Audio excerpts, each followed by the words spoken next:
If you've been wondering where I've been, come take a last walk with me and take a look. This is basically what's left. A week ago, this place was full of furniture, everyday life, laughter, projects I hadn't finished yet, probably a few things I couldn't find anyway. It is so empty, my voice has an echo, which is a little strange. I'm actually really excited. God has blessed me with a beautiful new home. This cabin, it was such a huge blessing. So is the next chapter. As I walk through here, I'm not thinking about what I'm leaving behind. I'm thinking about everything God allowed me to do here. Not just the garden, me too. When I moved into this cabin, I had no idea I'd end up talking to thousands of people about gardening, faith, and everyday life. Honestly, I was just trying to grow a tomato without killing it, make some new friends, honestly, just live out loud. I never imagined I'd ever leave this place. I really thought this was my home forever. God already had another chapter planned for me. So let's go see what happens when you leave a garden alone for 1 week in July. This was manageable when I left. Now it looks like nobody has lived here since 1847.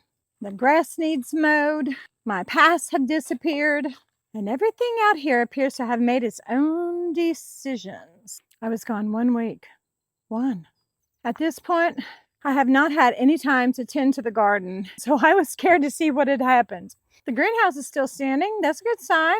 So we're going to call that a win. This is exactly why I've been so quiet. I have been moving from morning till night. This old garden has pretty much been on its own. It isn't pretty now, but this is what real life looks like sometimes. Not every season looks like a Pinterest board. Sometimes you're just simply doing your best to get from one chapter to the next. The fun thing is, this garden isn't the end of my gardening story. By no means. It's actually the beginning of another one. Now I get to build a brand new garden from scratch with a whole different setup, which means we get to figure this out together. Now, before I leave, I want to show you one more thing. That is this picture of Jesus. This is the reason I built the cabin the way that I did. I built this whole room around this picture. I even painted the ceilings blue because I wanted a daily reminder to look up. It is still hanging here.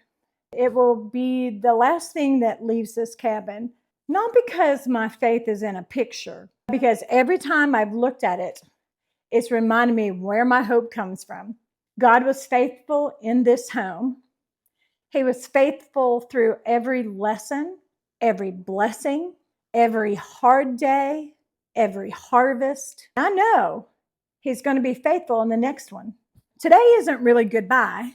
It's simply, Lord, thank you for this chapter. Thank you for the next one. Because growing good has never really been about one house or one garden. It's about what we cultivate, not only in the soil, in our lives and in our hearts. Now, every day grow something good.